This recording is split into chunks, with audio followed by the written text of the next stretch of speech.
هنا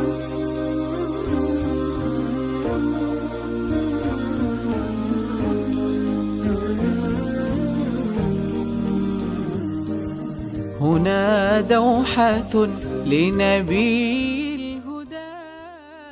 আসসালামু আলাইকুম ওয়া রাহমাতুল্লাহি ওয়া বারাকাতুহু। রাসূল সাল্লাল্লাহু আলাইহি ওয়াসাল্লামের ৬৩ বছর ৪ মাস জীবনের গুরুত্বপূর্ণ অধ্যায়টা তখন থেকে শুরু হয়েছিল যখন তিনি নবুয়ত প্রাপ্ত হন। এরপরে ১৩ বছর কেটে যায় মক্কায়, ১০ বছর মদিনা মুনাওয়ারায়। মদিনা মুনাওয়ারায় ইসলামিক স্টেট তিনি কায়েম করেন।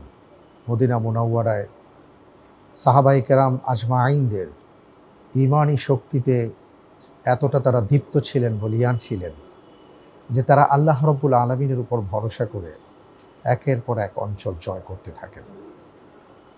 এবং এই শেষ ১০ বছরের ঘটনাবহুল জীবন ইতিহাস আমরা যদি খেয়াল করি তাহলে দেখব যে মদিনা মুনাওয়ারা এবং মসজিদে নববীকে ঘিরে এমন অনেক ঘটনা আছে যা আজও তার সাক্ষ্য বহন করে। প্রিয় দর্শক, এমনই একটি চমৎকার ঘটনা আমি আপনাদেরকে বলতে চাই যা আল্লাহ তাআলা সূরা তাওবার ১১৮ নম্বর আয়াতে আমাদেরকে জানিয়েছেন। এবং ওই ঘটনার পুরো বিবরণটা সব মিলিয়ে মসজিদে নববী থেকে মদিনা মুনাওয়ারা এবং ৩ জন সাহাবার ঐতিহাসিক তওবা এবং সেই সাথে আমাদের জন্য বিরাট বড় একটা শিক্ষণীয় বিষয় আছে। আসুন আমরা একটু জানবার চেষ্টা করি। নবম হিজরিতে আল্লাহ রাসূল সাল্লাল্লাহু আলাইহি ওয়াসাল্লাম খবর পেলেন যে রোমান সাম্রাজ্য মুসলমানদের দিকে চোখ তুলে তাকাবার চেষ্টা করছে। সিদ্ধান্ত হলো এবার রোমানদের বিরুদ্ধে রাসূল সাল্লাল্লাহু আলাইহি ওয়াসাল্লাম নেতৃত্ব প্রদান করবেন। সাহাবায়ে কেরাম আজমাইনকে সাথে নিয়ে তিনি আল্লাহর দ্বীন কায়েমের জন্য রোমানদের বিরুদ্ধে লড়াই করবেন। এবং এটা এমন একটি কঠিন যুদ্ধ ছিল বা এমন একটি কঠিন পরিস্থিতি ছিল যে কারণে রাসূল সাল্লাল্লাহু আলাইহি ওয়াসাল্লাম এই অভিযানে বের হবার ১ মাস আগেই অথবা ৩ মাস আগেই সাহাবায়ে কেরাম আজমাইনদেরকে জানিয়ে দিয়েছিলেন যে তোমরা প্রস্তুতি গ্রহণ করো। এই প্রস্তুতির জন্য আল্লাহর নবী তাদেরকে যথেষ্ট সময় দিয়েছেন। রাসূল সাল্লাল্লাহু আলাইহি ওয়াসাল্লাম যখন প্রস্তুতি নিয়ে বের হয়ে গেলেন, ধীরে ধীরে সকল সাহাবায়ে কেরাম আজমাইনদেরকে সাথে নিলেন এবং সবাই প্রচণ্ড গরমের মধ্যে তারা আল্লাহর দ্বীন কায়েমের জন্য আল্লাহর পথে বের হলেন। কিন্তু ৩ জন সাহাবা, প্রায় ৮০ জন মুনাফিক, কিছু আবাল বৃদ্ধা বনিতা, তারাই কেবল সেই এলাকাতে ছিল। সেই ৩ জন সাহাবা ছিলেন কাব ইবনে মালিক রাদিয়াল্লাহু তাআলা আনহু, হেলাল ইবনে উমাইয়া রাদিয়াল্লাহু তাআলা আনহু, মুরারা ইবনে রুবাই রাদিয়াল্লাহু তাআলা আনহু। এই ৩ জনের বিষয়টা এইভাবে এসছে যে বিশেষ করে কাব বিন মালিক রাদিয়াল্লাহু তাআলা আনহু তিনি বর্ণনা করেছেন যে আল্লাহ রাব্বুল আলামিন তাকে সম্পদ দিয়েছেন। তার কিছু চমৎকার বাগান ছিল, আর সেই সময়টা ছিল এমন যে মাত্র খেজুরগুলো পাকতে শুরু করেছে। তিনি ভাবছিলেন যে যুদ্ধে যাওয়ার প্রস্তুতি নিতে হবে, সরঞ্জামাদি কিনতে হবে, আজকে কিনবো, কালকে কিনবো, পরশু কিনবো, এমন করতে করতে করতে করতে সময় অতিক্রান্ত হয়ে যায়। একটা পর্যায়ে তার ভেতরে এই চিন্তাটা আসে যে আমি যদি এখন যুদ্ধে চলে যাই তাহলে আমার এই পাকা খেজুরের কি হবে।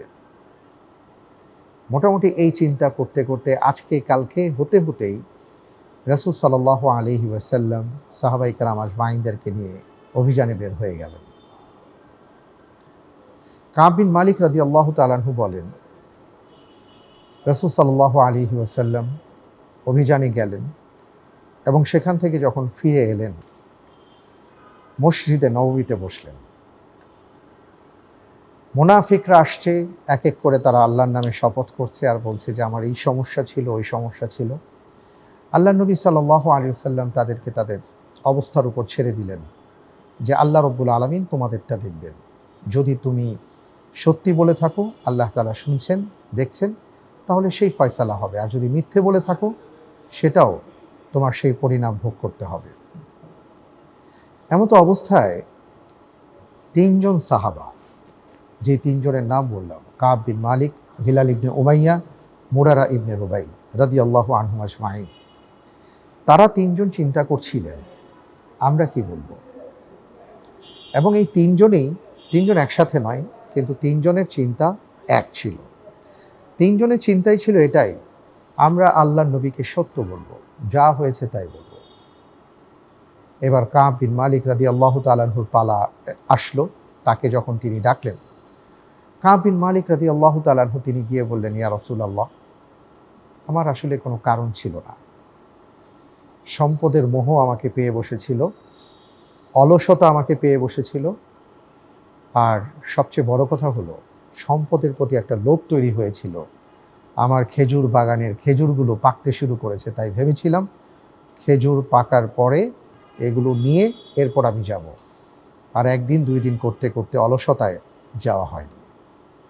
ঠিক এমনি করে হিলাল ইবনে উমাইয়া, মুরারা ইবনে রুবাই রাদিয়াল্লাহু আনহুমা তারাও একই কথা বললেন। যদিও তাদেরকে আশেপাশে যারা ছিল তারা বলার চেষ্টা করেছিল, আল্লাহর নবীর কাছে তুমি তোমার কথা বলে দিও যে মুনাফিকরা যেহেতু বলছে তোমরা এইভাবে বলো, তিনি ছেড়ে দেবেন বা তিনি মাফ করে দিবেন। কিন্তু তারা বলেছিলেন না, সত্য বলবো। তারা সত্য বললেন। আল্লাহর নবী সাল্লাল্লাহু আলাইহি ওয়াসাল্লাম মসজিদে নববীতে বসে আছেন। সাহাবায়ে কেরাম আজমাইন পিন পতন নীরবতায় অপেক্ষা করছেন এই তিনজনের জন্য রাসূলুল্লাহ আজকে কি শোনাবেন।